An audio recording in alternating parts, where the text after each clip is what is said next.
have a PhD in energy and climate change. I have master's degrees in technology management and a master's of laws. My undergraduate was in computing and business information systems. I got my PhD about 15 years ago.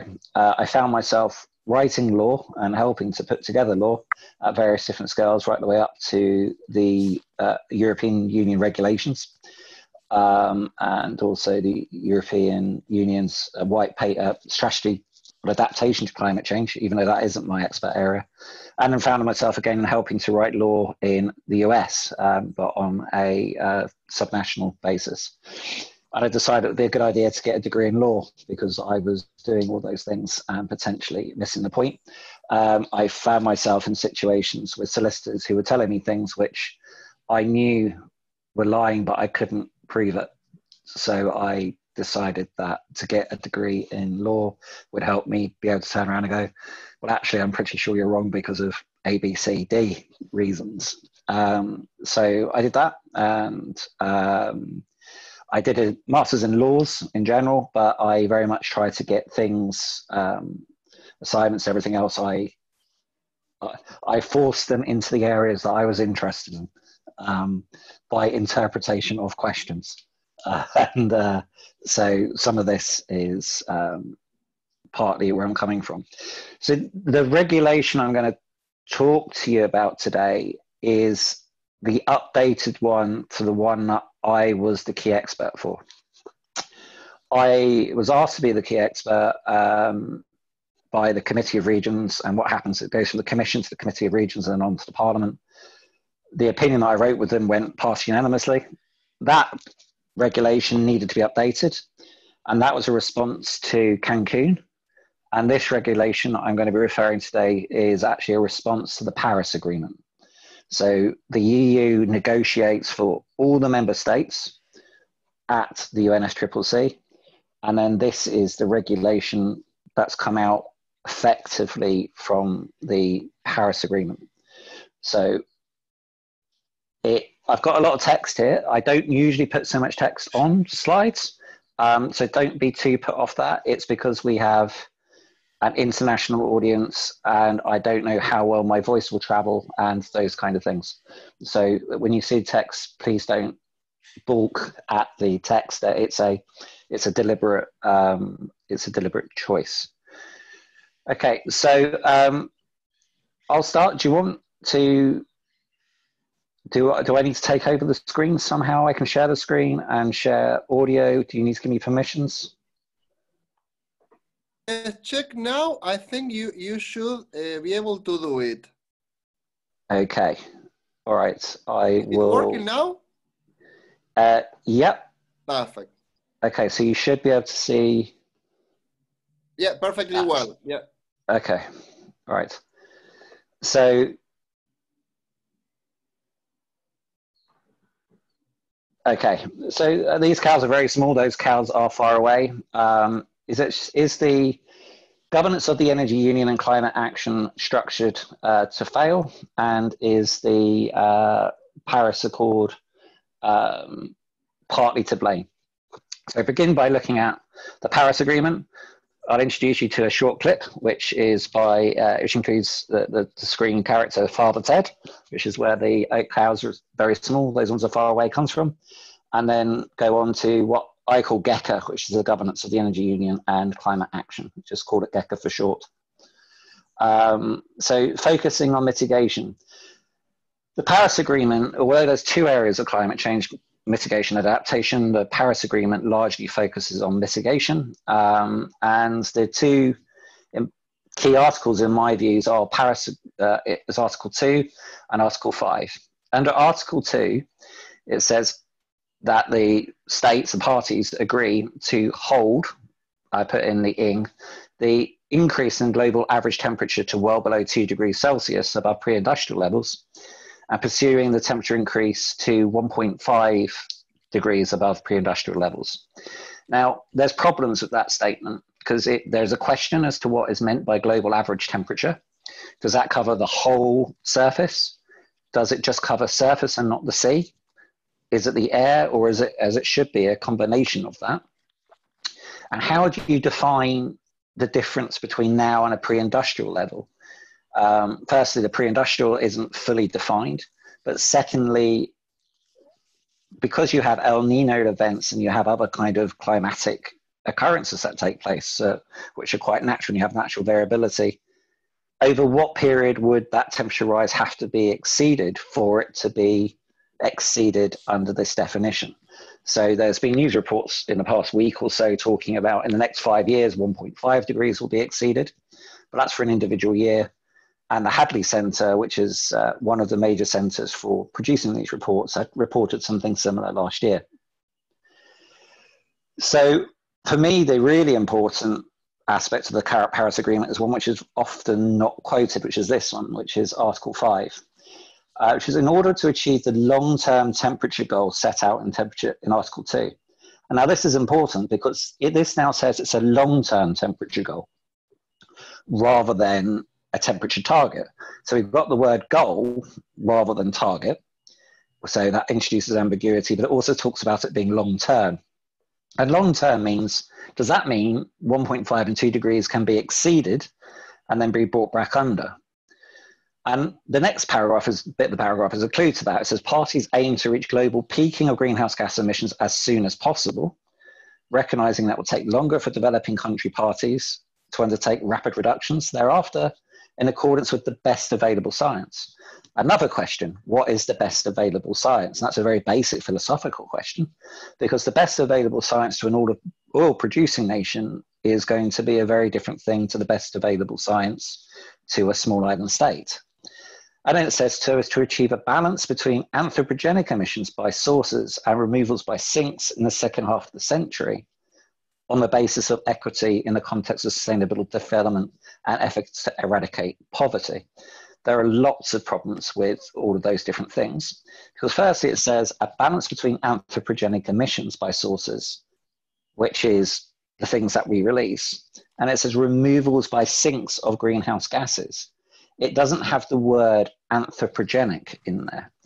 So that could suggest that ocean uptake, which isn't included in greenhouse gas emissions inventories, is actually part of the requirements for meeting this objective. So we could still have a net reporting of emissions under the inventories that each party releases, but actually still meet the objectives of this because the oceans continue to take up the carbon dioxide out of the atmosphere. And then we have, on the basis of equity and in the context of sustainable development, any efforts to eradicate poverty. Unfortunately, all those things are interlinked. So if we don't deliver on climate change, we cause problems for poverty. We cause problems for equity. And there are serious questions around the idea of what sustainable development could or should be. So I just flip on to this Father Ted cows. Here we go. Hopefully you can hear and see this. Okay, one last time. These are small, but the ones out there are far away.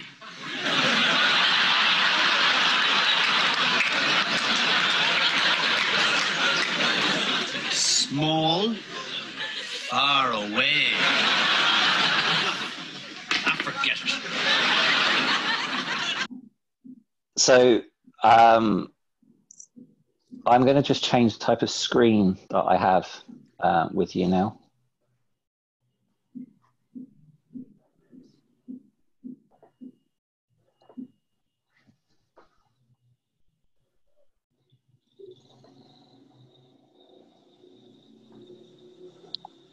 Hold on.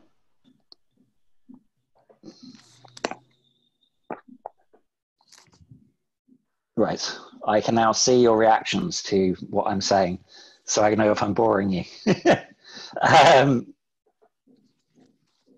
Okay, so that's where the idea came from, and it's very much you have Father Ted, which is the guy on the right-hand side of your screen, who's like the head priest, and Dougal, who is slightly a different type of a priest, who once, when the bishop came to visit, said, "I'm having troubles with my faith, Father." And he said, "What exactly is it that's bothering you, Dougal?" And he said, "Well, you know that whole, and one day he died, The next day he rose again, and he died on the cross, and then he rose again. And he said, yes, Diggle. And he said, well, that, Father, that's what I have a problem with. So the fundamental aspects of it. So going on to this, the GECA, so this is the EU regulation. It is the response to Paris agreements. It requires an extensive requirement for technical understanding for those that are putting it in place. There is a set structure for the plans that need to be produced as a response for it by the member states. It has a heavy reliance on markets-based solution. It has separated out the climate change and energy into two separate committees. So members of one committee can go and visit and observe the other committee, but they can't interact, and they have to be two different groups of people. They're not scientists, and they are largely going to be civil servants and unlikely to be people who are actually politicians, but it will depend on the size of the state. There's lots of missed opportunity to understand social concerns, particularly around equity, and I'll come on to energy poverty. And there's a requirement, and this is where we get into the cows being over here and far away, of separating out the strategies from the plans. So the plans are dealing with the next 10 years, and the strategies are actually meant to look across 50 years, but they've not been interlinked. And these are overly reliant on specific economic models, and that main economic model being one called primes. They also confuse the idea of projections and scenarios. It sets out for a requirement for public engagement, but whilst it doesn't preclude the citizen assembly context, the whole way in which it's structured means that you couldn't really have a citizens assembly context and have it interlinking with the modeling approach that is coming in. It seeks alignment with other regulations and directives that directly tackle the clear issues, but it doesn't then set out kind of a relationship to, say, for example, the securitization regulation or the other kind of structures that actually permit and facilitate innovation. It would talk about the energy efficiency directive. So because of the way it's set up and its reliance on these economic models, you end up looking very much around centralized energy systems. And it doesn't look beyond that to issues of planning law, employment law, competition law, public sector fiscal policy. And it kind of also almost sits in certain ways separately to the Treaty for the Formation of the European Union.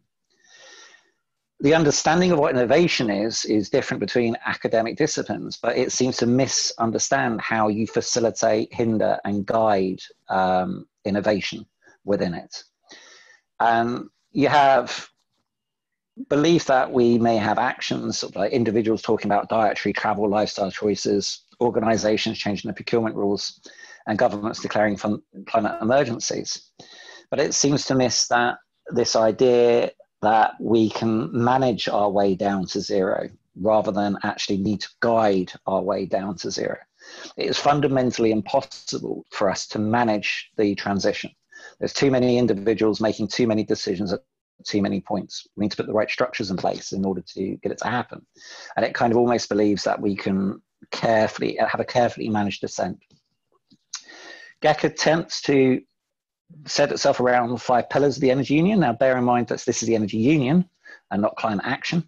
So the energy security, the internal market, energy efficiency, decarbonisation, and research and competitiveness, which I'll come back to.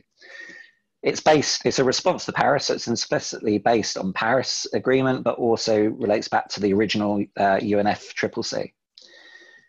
It requires a production of integrated energy and climate plans and tries to separate out between intervention and non-intervention policies and measures, although not referring to them as such. So an intervention policy or measure is one that you do deliberately to bring about a reduction in greenhouse gas emissions. A non-intervention one would be we bring in a policy that's intended to, say, reduce fuel poverty, but it has an additional benefit of reducing greenhouse gas emissions. Now, it is comprised of 77 pages, of which a sizable 12 are preamble, and it is which are spread over 73 paragraphs. Under Article 2 of it, there are 62 definitions of different items which they bring in, which is why I'm talking about the complexity that comes in. This includes 5 different categories of what policies and measures are, including a definition of what a policy and measure is. It has 4 different groups of what a projection is, although throughout the whole of the document, it confuses projections and scenarios. It has 12 different types of bioenergy, which is defined within it. There is no definition of transmission service operators or distribution service operators, and this is how electricity is distributed throughout the whole of Europe, which is fundamental to getting to a zero carbon future. And indeed, the electricity directive that came out last year, 6 months later, does little to do with this. Now, definition 62 of the regulation made me laugh, because the first 61 definitions all had a definition of the different types of bioenergy or policy measure or everything else, and they all referenced a previous regulation or a previous directive as to where it was first come up. The final definition explains what a fossil fuel is, and there is no reference to a previous regulation or definition or anything else. And that suggests that until December 2018, there'd be no legal clarity in Europe over what a fossil fuel was, which made me laugh when I looked at it, because that's the implication rather than necessarily the truth. Now, the integrated energy and climate plans are required every 10 years, and they cover a period of 10 years. It is very much sit and linked to existing models. There's a requirement for regulatory and non-regulatory barriers to be identified. But so many of these are actually set at a European level. So you have to develop a plan and a subsequent strategy within the legal context that you have at the moment, which is around the regulatory structures that operate across the whole of Europe. The regulation necessitates that energy savings are continued up to 2020, and it includes the EE directive, which includes direction of a new district heating infrastructure. Now, we're having one of those put in Manchester at the moment, but this is crazy because the DECA also requires that all buildings have to be near energy zero by 2050. So that's near energy zero, not near carbon zero. So the buildings that you're constructing the district heating system for aren't actually going to be consuming the energy that that district heating system is being produced for. So you're basically building new power stations and new pipelines, which will become defunct within their usable lifetime. And as you would understand, in order to retrofit every building in the UK, we would have had to have started retrofitting 20,000 homes a week, starting 5 years ago, delivering them every week with all the tradesmen, everybody working to time, to budget and professionally, and then having to start re-retrofitting those in another 15 years to maintain their air tightness, which would require a workforce of nearly 2 million people in the UK working on a energy efficiency retrofitting alone. And we don't even have 2 million people working in the construction industry in the UK. And if you magnify across the whole of Europe, there's a total lack of joined up thinking, as it were, which comes into that. So within this also, we got the reference to third countries, and this brings in an issue. The UK has left the European Union and formally transitions out in December. The UK and Ireland are part of one component of the energy system. It's got one electricity network that's dealing with it. The pipelines and the wires largely pass through the UK to go to Ireland. There is one that goes around southern England. So we've got a problem coming forward for how is Ireland going to be able to meet its targets and its trading requirements with Europe, because the UK will become what is called a third country. Now, the energy system is something different. So the energy system is how we all interact. I mean, but again, this depends on whether you have an engineering view or a social science view or what you have. But there are 3 models that Europe relies on. They're primes, Markel, and times. And it's not stated in DECA, but effectively, having run a national strategy myself, I know from looking at what it says that there are only 3 models that could actually deliver on this. They're all neoclassical models, and actually it pretty much refers to primes, which is a model that was produced out of the University of Athens, which is a quasi-private university situation that is based in Athens. But that model, I know, doesn't differentiate between the demand for energy and the consumption of energy. So it doesn't, for instance, say your peak demand in summer is different to your peak demand in winter. It just says, well, this is a total amount of electricity you can produce over the course of the year, and this is how much we consume over the course of the year, and this is the cost, and this is what is the least cost solutions.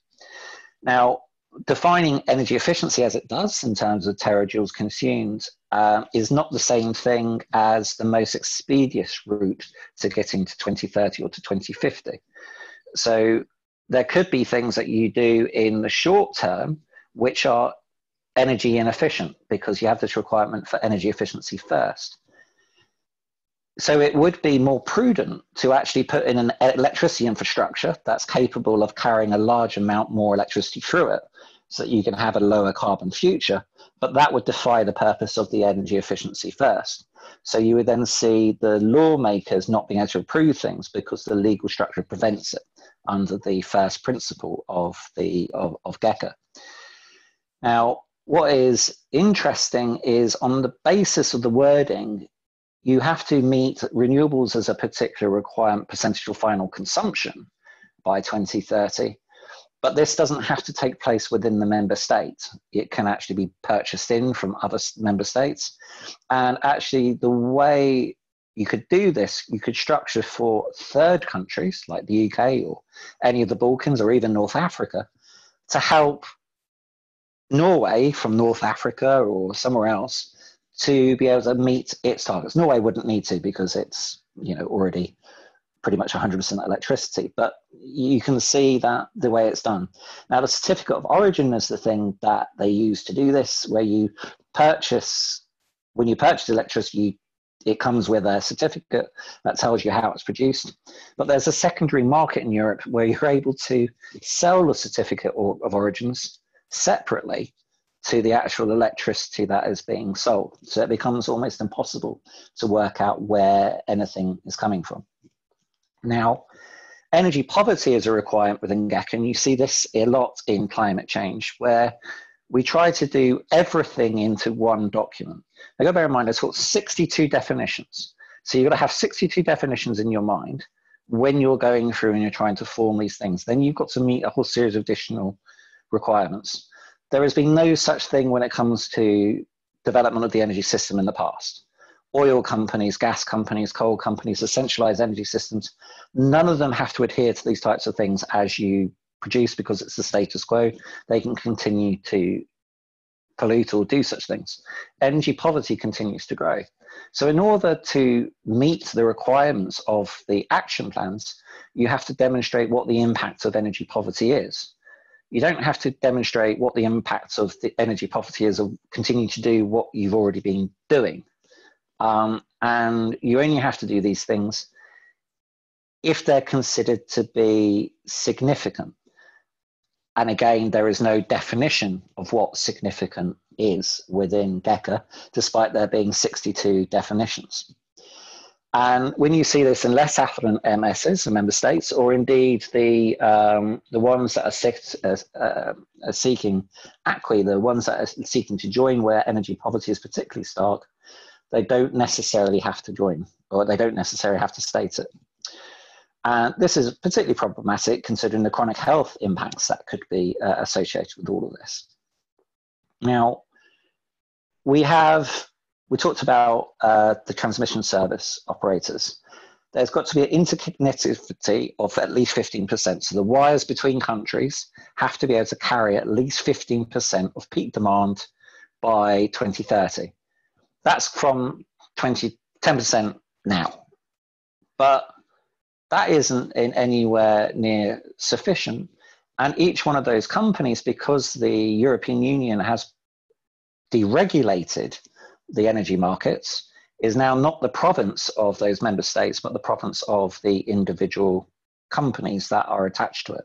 So there isn't necessarily the correct financial motivations for being able to push these different things through.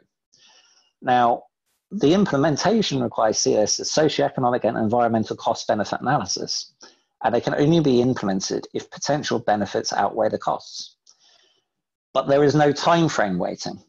So the requirement is for 2030, but actually you need it in place, not for 2030, you need it in place to make sure the infrastructure goes in to make the 2050 targets. So the whole legal structure or the requirements for assessments are on entirely the wrong time frame because it isn't actually being set within the correct approaches. So it comes into innovation and clean energy. Intriguingly, again, clean energy technologies doesn't have a legal definition with GECA. So clean energy technology could be nuclear, which is zero carbon. But you could see companies arguing that clean energy technology could be natural gas in certain circumstances because it doesn't have air pollutants to the same degree.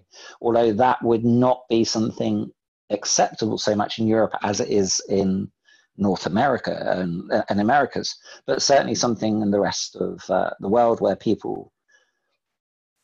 the way in which we have been marketed natural gas is that it's a clean fuel, when actually it's just the third most polluting greenhouse gas emitting fuel. Now, again, you get a frustrating thing where you have the union representing energy in different units. So energy can be represented in different ways, just like you can represent things in feet, inches, yards, and meters. You can represent it in terms of tons of oil equivalent, terajoules, and gigawatt hours. But you can also represent it in each of those in terms of net calorific value and gross calorific value. Now, the UNFCCC requires you to pretty much represent everything in terms of terajoules and net calorific value, but GECA is requiring you to do it in tons of oil equivalent. So what you then have to do as a, say for example, you are Extinction Rebellion or you're someone similar, you need to be able to pull out a calculator. You need to know how to move between tons of oil equivalent, gigawatt hours or terajoules, making sure that you're substituting the difference between gross calorific value and net calorific value, and understand those 62 definitions in order for there to be any kind of proper scrutiny given to the policy. The amount of people that can actually do that, or even know that that exists, is very small, but you can see that someone can have their arguments being shot down very, very quickly. So it requires them to say set out temporary pound on the placement and to endeavour, where possible and relevant, to address a longer period. But what member state is going to do things that are going to put them at potential competitive disadvantage to the others? And there is also the requirement to explain the impacts in energy plan in the 10 years from 2050 in terms of the core sources and sinks. So the opportunities then because of all of this, for a European grid are reduced, even though we can have the purchasing of electricity between them. And I've been involved in a brokerage when we're trading these types of things. But actually, we can't have a proper pan-European grid because of the impacts and risks to energy security. Because if we have a proper European grid, there is that real risk that we could switch off via a cyber attack the whole of the electricity system for the whole of Europe. So there is a need for the trading, but there's also a need for the requirements that protect the energy system going into the future. But that's all based around a decentralized model. So we've got GECA that's continuing to think about things around centralization rather than decentralization. If we had more of a decentralization structure, we'd have less of these risks and a better opportunity. But that isn't in keeping with the economic models, and it's not in keeping with the owners of the TSOs, the DSOs, and the existing structure of the deregulated energy market. So the interconnectors become really quite important, and we're always actually fundamentally getting into it. That last point is, how do we actually divide the cake? And you see multiple articles coming up about the carbon budget and how we divide up the budget and this kind of thing. And this all feeds back into this belief that we have a limit that we have to divide up and share between people, and we have to manage within. And actually what we need to be doing is saying, when we talk about greenhouse gases, it is a very simple calculation. It is activity multiplied by an emissions factor equals the emissions. The activity is fuel burned in a car. It's fuel burned in a home. It is the amount of cows on a particular diet in a particular climate multiplied by emissions factor. In order to reduce those emissions properly, you need to change that activity. If you're getting to, this is why I like zero. So that means no homes with gas, no vehicles, no, or a limited amount of those types of cows. You need to offset them with land use change. And unfortunately, we focus too much on the emissions and not enough on the activity. So in all the IPCC emissions inventories and all of these reporting, we only focus in really on the emissions, but not the underpinning problem. So we have a reference to methane, which has a very near-term radiative forcing impact. Radiative forcing is the amount of heat energy that's trapped on Earth, and methane's short-term high impact. So over 100 years, it is 25 times more powerful than greenhouse gas emissions, but over a 20-year period, it's 80 times more powerful than it is than carbon dioxide. Now, oddly, the GECA links this to the circular economy objectives, and I don't know why. It's certainly not my understanding of the circular economy. Now, adaptation, even though this is an integrated energy and climate plan, has a very fleeting reference, and it isn't actually part of the structure that's set out. So an integrated energy and climate plan doesn't actually include adaptation to climate change. And when I was doing the opinion and the changes to the strategy for climate change, it preceded Paris, and they were very reluctant to have any reference to something more than 2 degrees. Because my approach was to say we need to have adapt to 4, mitigate to 2. But the idea of putting in anything that suggested that we would fail to get 2 degrees as a result of Paris meant that it was something that wasn't really widely accepted. It was still written into the opinion and passed unanimously, but not necessarily into the final document.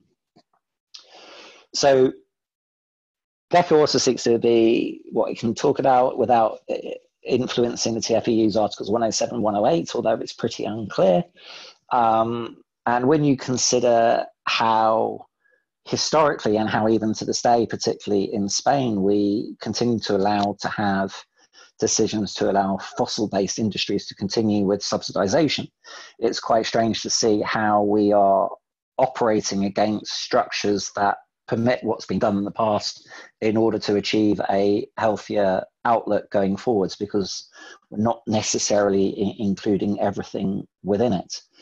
There is also a requirement for additional data for buildings and cities, and that's going to be pushed by particular lobbyists, but it's only where applicable. And lawyers amongst us know that unless it says shall, or it's not actually a particular requirement that the member states will actually produce those documents.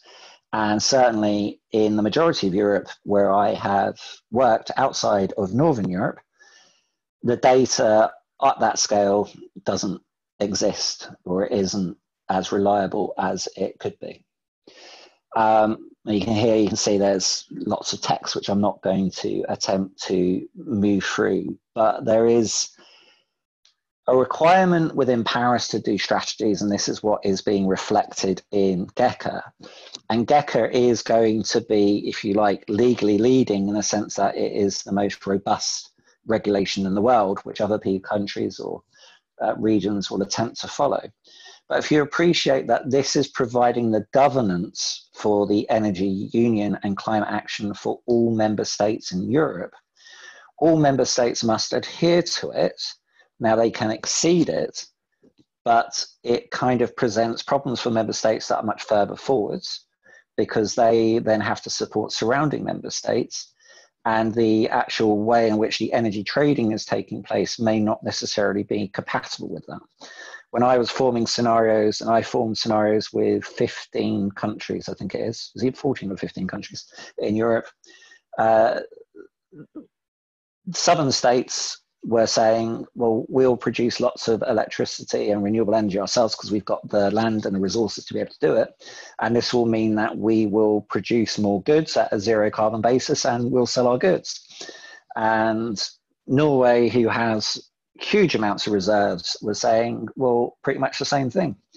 And Germany and France and other countries in the central were saying, well, we'll buy the electricity we need from Spain and from Norway, but not realizing that Spain and Norway will want to keep it for themselves. And if you consider that the interconnectors are only going to be 15% of that country's peak capacity, Germany and the other countries surrounding it won't be able to actually get hold of that energy. So there is a real issue with the deregulated energy market that has been set up. And this all comes into whether or not innovation can be made to take place to support what can be brought in. And the models in particular don't reflect the pandemic. They are very much neoclassical models. So the thoughts on this, ultimately regulation is frustratingly constrained in its imagination as it lacks the systemic requirements necessary to deal with the difference between those cows being over here and then ones out there being far away. It's confusing near-term changes with long-term consequences. And there's this ongoing belief that we can carefully manage our way down. Now, this includes the idea that individuals can drive the change. We need to change the structures in which we make the decisions rather than individuals making choices that fight against the system. And that's part of innovation. There's also a compounding problem where we continue to talk about things in decadal, centurial, and bicentennial timeframes. Suddenly 2030 is a magic number, 2050 is a magic number, and 2100 is a magic number. They're not, they're political constructs. They're not actually scientific, although they are portrayed in such way. GECA requires a continuous improvement in inventories. It doesn't. We do not need to know that the figure is 100 in 2020, and then we correct it and we discover it was 99.5. It makes no difference to the policy response. And again, we're kind of being caught up with, let's get the emissions measured as perfectly as possible. Well, we don't need to do that. We're spending lots of money doing that because the policy response is always going to be the same. COVID-19 has exposed the fragility of our existing structures, and we can see what could be done. Lots of people have experienced the cleaner air, so you can see people that could actually make changes. But the climate crisis COVID is very much a light version. Climate change will bring about more pandemics. It will continue to erode the boundaries. It will cause the iteration between animals and more transference of disease, which could cause further pandemics. The climate crisis can't be constrained by us staying home and waiting for a vaccine. The economic impacts, once it starts to happen, go beyond anything that we are even beginning to expose ourselves. And in the UK, we've apparently taken ourselves back to the same size of the economy from the 1990s, just in the past few months. Unfortunately, Paris doesn't provide the necessary legal structure for action, because the wording of it, as I started out the talk, but fundamentally the problem comes down to a lack of perspective, not understanding the difference between the cows being over here and the ones being far away, and not quite getting that the impacts of our decisions and infrastructure today causing a long-term problem being the issue. I'm pretty sure that is, that's it. So yeah, if anyone's got any questions, if you're not completely bored, then please do fire them away.